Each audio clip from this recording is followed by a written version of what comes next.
Hello, I'm Marina Johnson, and this is TABLEWORK, a TAPS podcast series where we interview the artists and theater makers behind our productions on what it takes to get their productions from the page to the stage. This episode features Sebastian Blue Hochman talking about his TAPS capstone. We interview him with Heather Schechter, his co-director on the project. Join us as we learn more about the upcoming production of Port-Pourri. I'm so excited to be speaking with you both today about Port-Pourri. Let's start with what the inspiration behind creating this piece was. How did the idea of a bar at the edge of this port town first occur to you? Thanks. It's great to be here. Thanks for having us. Um, I think that the simplest answer to that is kind of like, well, the story is centered around like Brazil, and Brazilian music traditions, and I think that like that came from me and Sammy, who's the other creator, Samuel Menev Benzakri. Um, he and I have been wanting to create something together, and I got to visit Rio over spring break, and see a lot of music. And there was this kind of tradition that happened at these like outdoor bars called a roda de samba, which is like a samba circle. And it happened everywhere, like on the beach, in these small little bars, botecos, like little bars, and you sit on the street and you watch the music inside. And I was like, this would be an amazing piece of theater. And setting it during wartime was inspired by my great grandfather, who was actually in a port town, Belém, in Brazil, at the end of World War II. Wow, that's amazing. So I love that it's inspired by both a recent visit that you've had, but also lived experience. And so you're incorporating your family's story as well. Would you like to speak more about that now, or should we talk about the musical inspiration behind the piece? I mean, I could talk about it. Like the this was something that my grandfather, so it was his father. Um, my grandfather always talked about this and like his time going to visit his father in Brazil at the mouth of the Amazon, and he was a dentist for the American Air Force. And so the Air Force was stationed in Belém because it was a place where people needed to refuel on their way back from the Atlantic, on their way back to mainland United States. And basically, his job was to be a dentist, but his secret secondary job was to do dental identification. So he would go down the Amazon in boats and have to find bodies and identify them based on their teeth, which is kind of crazy. And we have a character in the show who is representing that. That's amazing. And how did you both start working together on this piece? Well, I approached Heather and I was like, "Do you want to help me?" Yeah, I think the our roles in the show, since it is a piece that's like currently being developed, weren't so defined at the beginning, and it's just like just looking at what needs to be done, and that involved. I ended up being very involved in writing, as did Sebastian, and then directorial stuff as well. Oh, that's wonderful. And so Sebastian, I've known you as someone who, improvises, but also creates so many different musical. Um, I don't know. In my mind, you create different musical genres. I don't know if that's technically musically true, but can you talk about the musical styles that one might experience in Port-Pourri? Yeah. So the show is primarily based around Brazilian music. Um, it's a lot of it is like my interpretation and like understanding of it. I spent a while. I studied in Brazil. I studied percussion in Brazil, and then I did something called California Brazil Camp, which is like widely known as like the place to learn Brazilian music in America. And uh, Me and a couple of friends, one of whom is in the show, went to that and studied as well. And then since then, I've been playing with Los Angeles samba and stuff like that. But the style of music is really like samba, pagode, and then we play some music that's like from the north, the northeast, called forró, which is like someone once described it to me as bandit music. um, and it's been so wonderful to like teach all of the actors how to play these different parts and these different instruments, the different percussion parts, and learning the history behind each of the subgenres of Brazilian music. Um, because it's like there's no one American music, and it's like that you have Cajun music and jazz and uh, country and stuff like that. And I think Brazil has an equally, if not more, diverse musical ecosystem. And we're trying to tap into some of that. Um, and we have a wonderful connection with this guy Bola, who is part of California Brazil Camp, and he has given us so many different percussion instruments to use for the show. Um, I have some just stacked behind me. My car is filled with them, um, and I mean, like, the musical story for me was just as important as the narrative story. I love that you bring up the fact that there's not just one American music, and so we're getting to see, some of the different types of Brazilian music, but that you're not, giving them all to us necessarily at once. I'm curious, and I mean, we could spend so much time on this, and we shouldn't, because I want to make sure I also hear about the narrative and your experience together directing. But can you name some of the instruments that an audience member will see or hear when they come to see the show? Yeah. So there's a small tambourine looking thing that's called a pandeiro. It's like it has a rawhide head and jingles. And then there's a smaller one that has no jingles called a tamborim with an M at the end.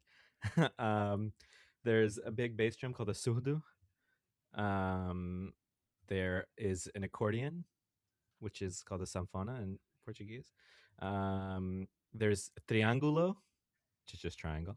Um, there's the violons, which are guitars, and there's a 6 string one and a 7 string one. Um, violino, which is violin, and cello, violoncello, um, uh, and just a ton more little bells called agogo. Uh, and am I forgetting anything? Tauntaun. Oh, the tantan and the rebolo, the like little handheld small drums, um, and our wonderful scenic designers like integrating a lot of these into the set and like places to hold the instruments. I mean, there's so many instruments that have to be tracked by our stage management team. It's like just like where does everything come from? Where does everything go? That's amazing. Well, we will hear about the narrative soon, but maybe while we're talking about design aspects, you're already discussing something that a scenic designer had to navigate, which is where are things coming from. Can you tell us a little bit about any elements of design you're particularly excited about, or that you feel really help tell part of this story? I feel like, for me at least, a big thing that brought me into the space of the story was just seeing where we wanted to do it. And it's going to be in the courtyard of the Robley dorm, which is this like outdoor. There's like tables, there's trees, and it's the shape is interesting. And so I was like, how are we going to make this into like a stage? And seeing how much that interaction, and then seeing like the designs from our scenic designer, I was like, oh, okay, so we can have like audience interspersed everywhere. It can be like there can be multiple focal points, things like that. um I feel like that really brought me into the story. And also just the fact that it's outside, it's by the lake.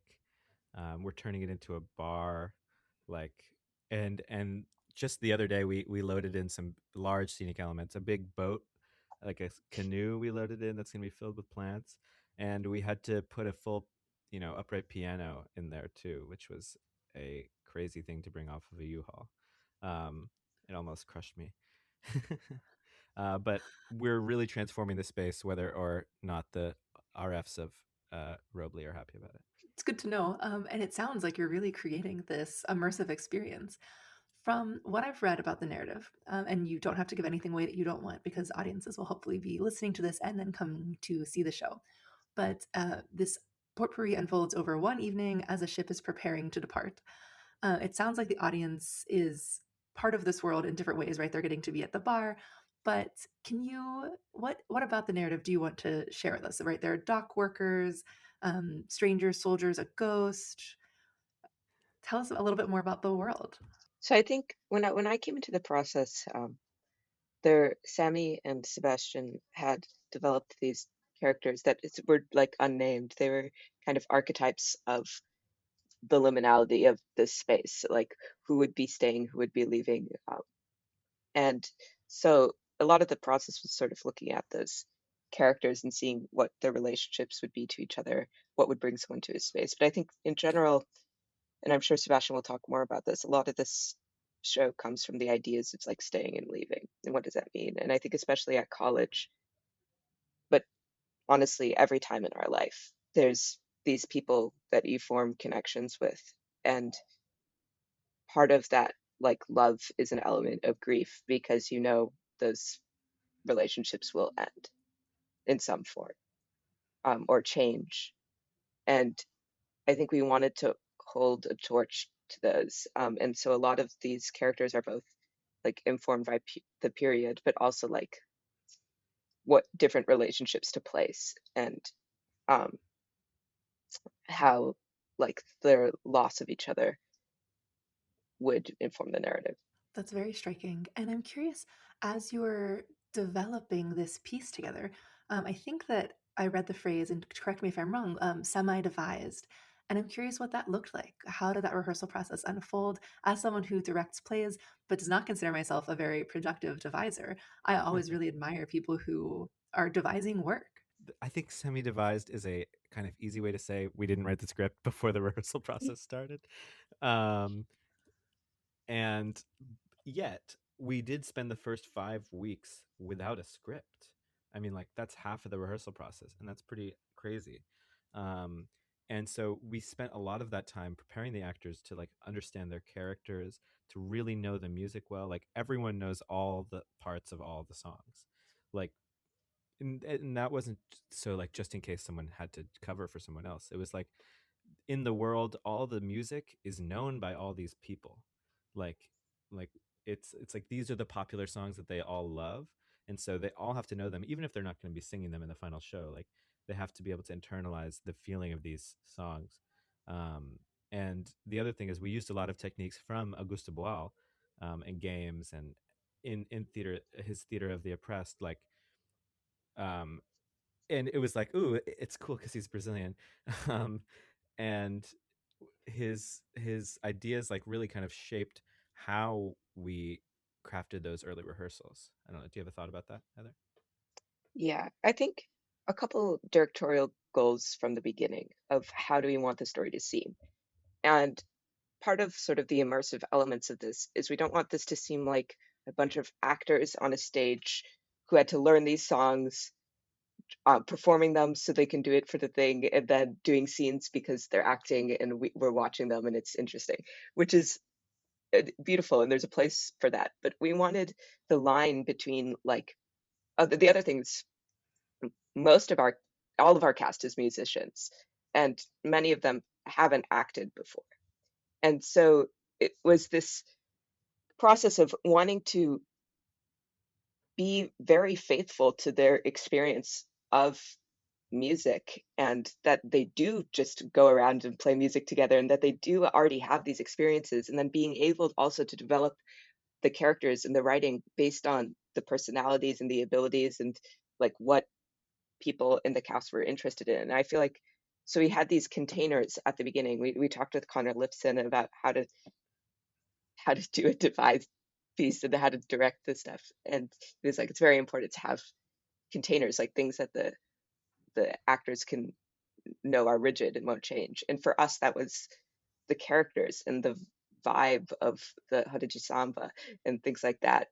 Um, so from the beginning, we talked a lot about those, and then we did improvisation with those, and we had different scenes that some of them didn't make it into the final script that were just sort of opportunities to explore character and things like that in relationships.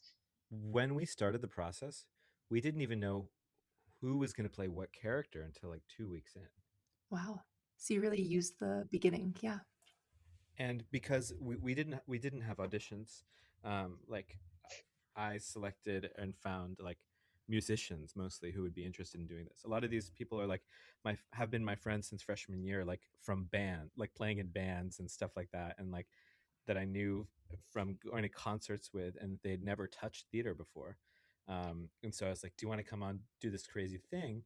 And I was just in the car with one of them yesterday. We were going to go buy a new drum, um, and he was saying like, I'm still kind of approaching this like it's a really weird band. Like we're in a band together, and it's like just happens to have a lot of high amount of talking, which I think is interesting because like that's like you don't audition to be in a band. You just ask your friends to like come and play with you. I think that is how we have been thinking about it too, in a way. That makes sense. And what a community, right? A band is people who have the shared interest and desire the same way that a cast is. So I love that framing that you've come up with together. And I've never heard anyone describe what you said so succinctly, which is that these songs are part of this world and we're really creating the world. So everyone needs to know these songs. And I'm sure that will be really palpable for the audience that you're letting us into a world that exists because you created that with the first several weeks of rehearsal, just being this sort of freeform time. That feels really exciting. All right, we don't have a lot of time left, but I'm curious if there are any particular moments in rehearsal that were extremely, I don't know, salient in different ways or that unlocked the piece for you in other ways. Is there anything you can share with us from that creation process that really stands out in your mind? I have a feeling Sebastian and I might have similar answers to this, but maybe not.